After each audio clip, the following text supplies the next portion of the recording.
Hello and welcome to Learning Music with Pat. I thought today that I would start off by showing you my thumb harp. It is sometimes called a kalimba. So let me hold it up in a position where I think you can see it. That's good. You can see that it's really a set of bars, but these bars play. You play it with your thumb. And I'm going to play the scale. I'm going to have to turn it around to do this. It may be hard to see, but I'll try to hold it in a position where you can see it. So I'm going to play the scale. Let me try that again.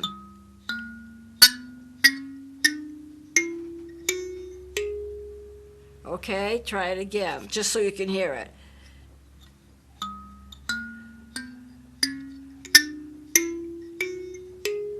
It's pretty much in pitch, and I hope you were able to get it. You'll notice if you look at it, I use two hands. I could pluck it with one,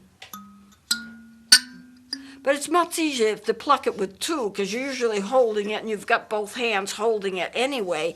You have the bars, the little steel bars, thin. You'll notice that on this end of the bars, they're not even all the way across. They're not supposed to be. But what you have in the front is like a scale arrangement where it just gradually goes up. It's curved toward the bottom and then gradually goes up on either side. And so you get that. It's easier to play that way. And if you look at the back of it, there are some screws, or where the screws come out, and you notice the screws on the front. What you can do is you can unscrew it, and you can change the bars around, change the position that the bars are in to get different keys.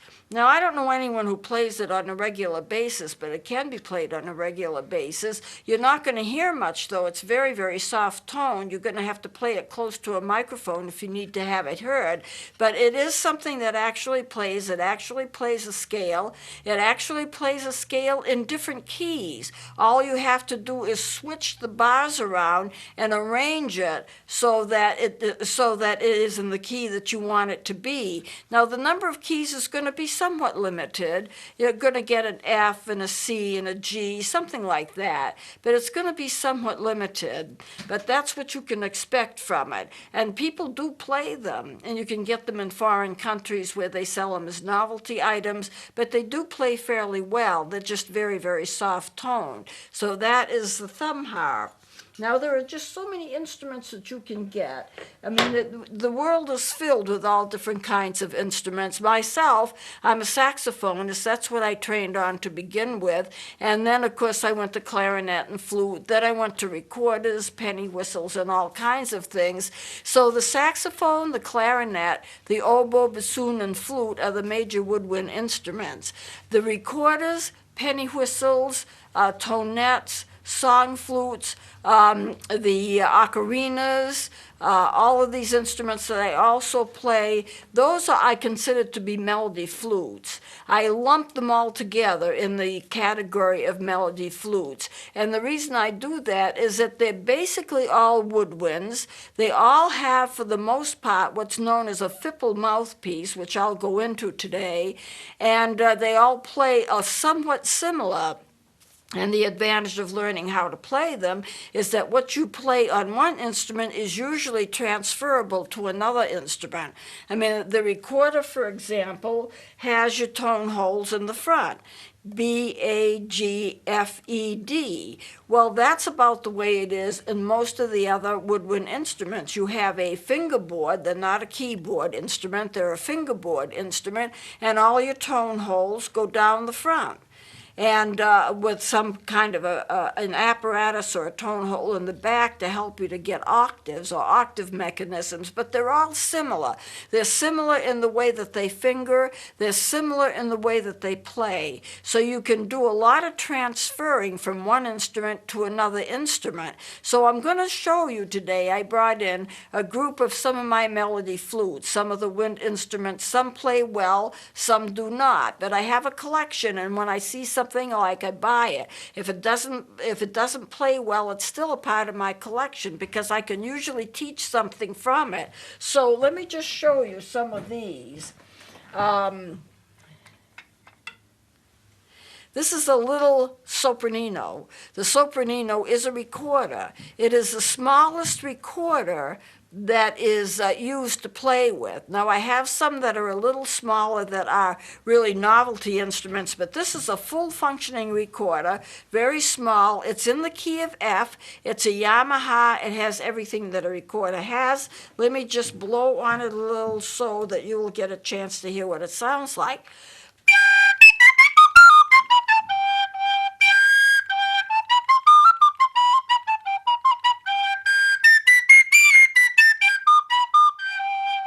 High-pitched, but that's what it's supposed to be. The smaller the instrument, the higher pitched. Now, this little guy is a Peruvian flute. It's purple. I love the color. It's one of my favorite colors. And I'm not saying that it's really great at playing, but it has a lot of the characteristics that recorders have. It has the block right there. I don't know if you can see it. You can see it, I guess, fairly well. It has the labium. It has the tone holes in the front. They're really in a different position than most of the tone holes are. There is a hole in the back. It's very hard to play it, but I'm just going to try to play some notes on it and see if I can get it.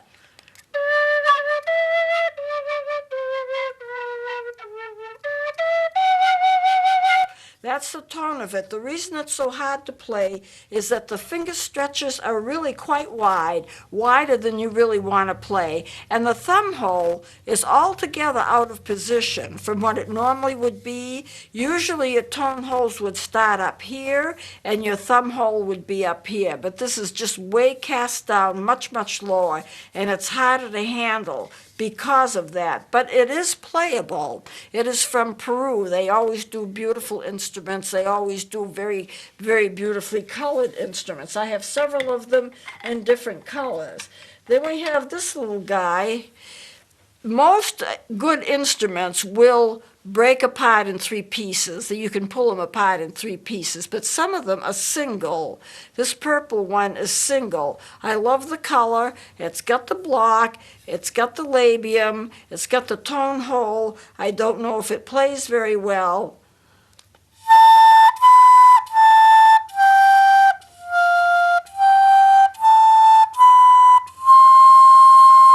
And it does play, but it takes quite a bit of air to do it. So that's another melody flute. I have one just like it. This little guy is blue. It's a very beautiful shade of blue. Blue is not my favorite color, but I really do like this. And it's pretty much like the other one. It does not break apart in pieces, but it looks like it's supposed to because it has a different shape. It's more like a recorder shape. Here again, I don't know how well this is going to play. This is kind of guess.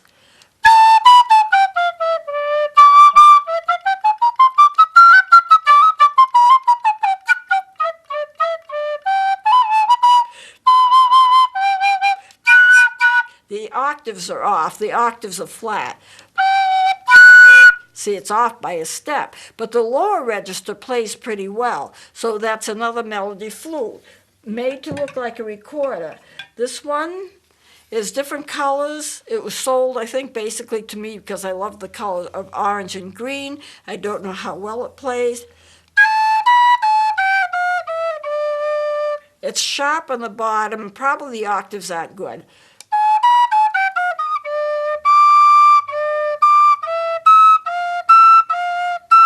See, the octaves in these inexpensive instruments, they tend to be flat, and sometimes the lower notes tend to be sharp. You wouldn't be able to use it as a solo instrument, but it is an interesting instrument to look at, and I just want to bring you a variety so you will know. This one here looks like the other one, doesn't it? But it's much smaller, and I'll tell you where I got this. I got this, I think it was at Wendy's. They were selling them. And I thought, well, I got to get one of those. I didn't know whether it played or not. It does. It's not in the key of C. It's too small for that, but it does play.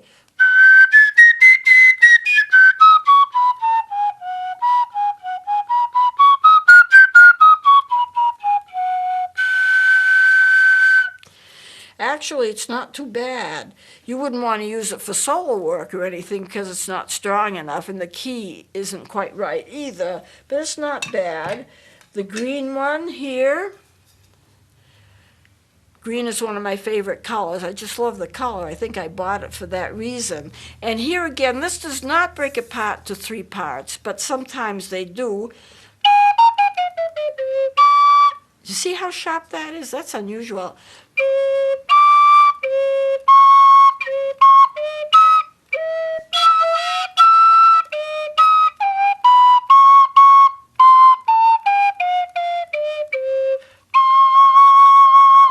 It can get some octaves okay. It's the same as this little one that I bought with it, which happens to be yellow. Another one of my favorite colors. I'll see if it works.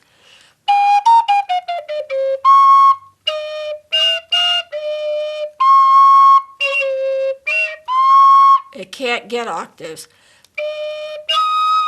It's way sharp on the octave.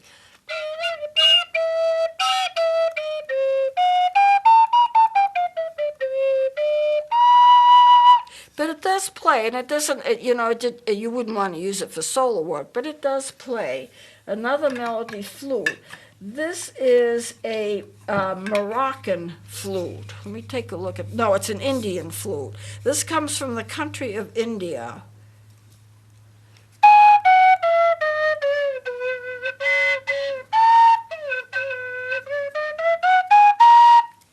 There's no tone hole in the back. It does have a block. It plays in the key of C.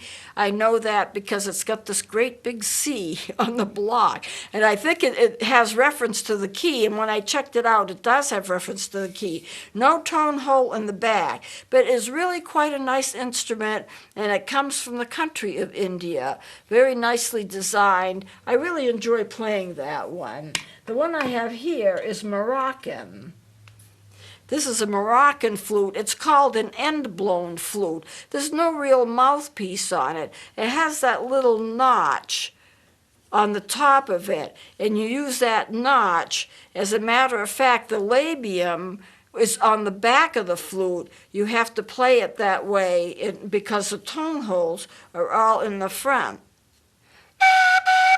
And you kind of make a whistling sound with it, but that's the way it's played. The bottom of it is kind of closed in, but not exactly, and this one comes from Morocco, and it was given to me by a friend. Then you have, this is a student model little one. It does play. It's not too bad.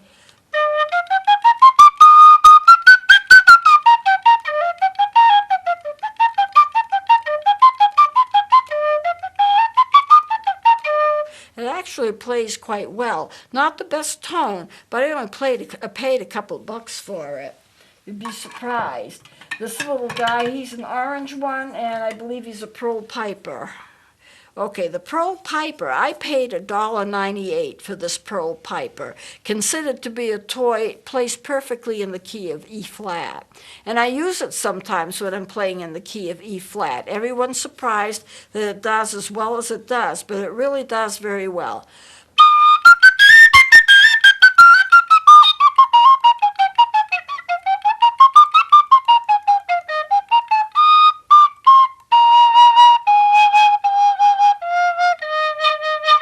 There's no tone hole in the back, so there's no real way to get an octave out of it unless you just blow it harder. And sometimes that will bounce it up to an octave. And then, this is the LMI. I have a number of them. They're student model recorders. They're all dark brown. They play well. If anything, there's just a little hint of being a tiny bit flat, so you do have to give it the air, but it's not bad at all.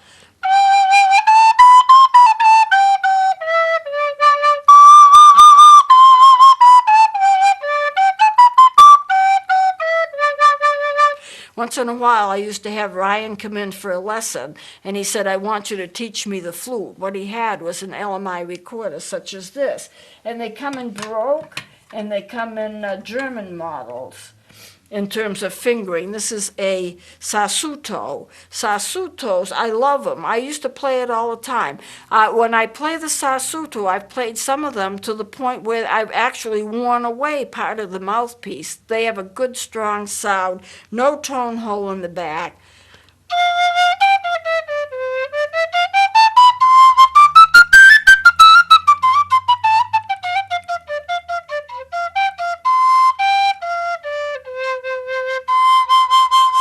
And I've used them a lot, and they're all, the ones I have are black. Flutophone, we all know the flutophone. It's got a fairly good tone.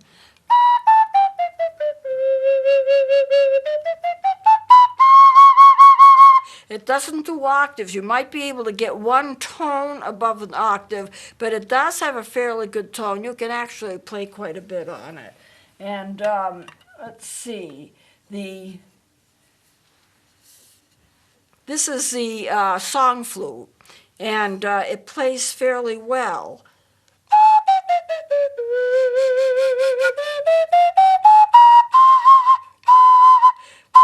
I can't get octaves on it, but it plays fairly well. I wanted the tonette. I brought these in before. It has a tone hole in the back of it, but it doesn't do terribly well, but it does play some.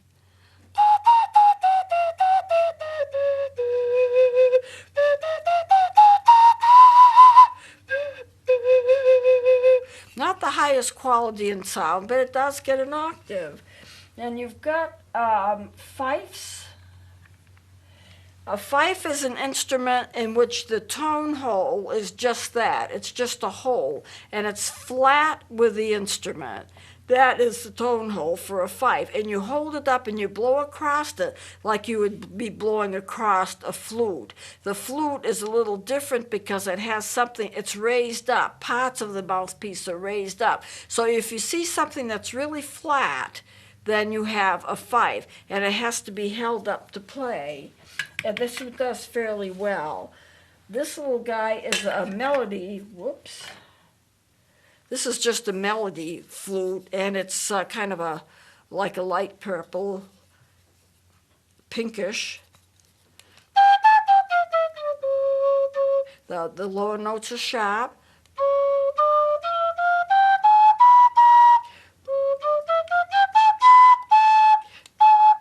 You can't get anything above an octave, and the higher notes are not quite right, but it does play some. Let's see, I may as well show you the alto, which is a beautiful instrument, and I've used it quite a bit.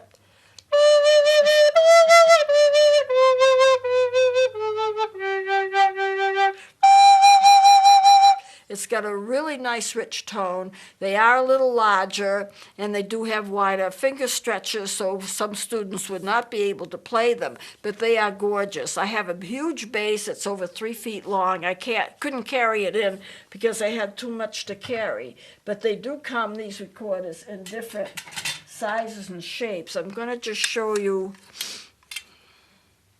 Here's a deep penny whistle. Whoops.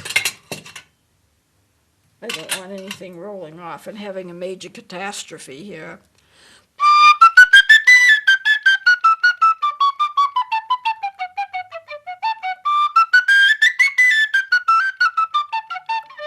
Plays two octaves easily.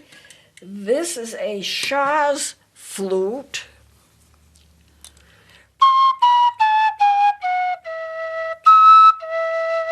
Very nice. It has a wooden plugged mouthpiece, and they usually have a softer tone.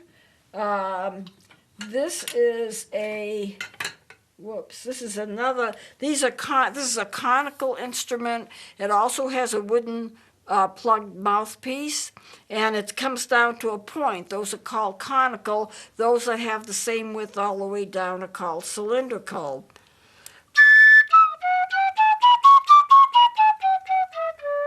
It does have a soft tone, but it's in pitch, and the reason that it has a soft tone is because of that wooden plugged mouthpiece.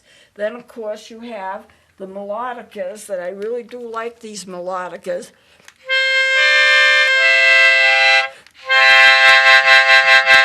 They have like a piano keyboard. I have two of them, and some of them sound a little bit like an accordion or a little bit like a harmonica. So they don't have a piano sound, but they do have like a piano type fingerboard, and you blow in them, and they have a Fipple type mouthpiece. Now, it's so important that you realize that there's so many instruments to choose from. You've got the brass, like trumpets and trombones and French horns. You have the woodwinds. All of these I consider to be melody flutes because they all play somewhat alike, and they're all woodwinds. And then you have the sax, clarinet, oboe, bassoon, and flute that are woodwinds, but some of those use reeds. The flute does not. But the sax, clarinet, oboe, and bassoon all use vibrating reeds. But they're all in the group of what you would call woodwind instruments. So I'm going to go into next time. We don't have time to do it now. Why would I choose a woodwind instrument to teach music with? What is the value of using a recorder or a penny whistle or an instrument like that to learn music? And I want to go through the recorder, what it is, how it's made, what it looks like. And of course, you see it every week, so you know, but I want to go into it more. I just wanted to bring a group of woodwinds so you could see them and see what they are like and what they play like. I have a lot more than these. This is just a small sampling. I have probably about 230 instruments now in my collection. I think actually more than that. I catalog them every so often to see that I have a right count. But I do have like several saxophones, and I have several clarinets, and I have 2 or 3 flutes and a piccolo. It all adds up after a while. But I choose to teach music on the simpler instruments. There's a reason for that. So I'm going to go over all of that next time, and we'll have kind of like a review session. So please join me then.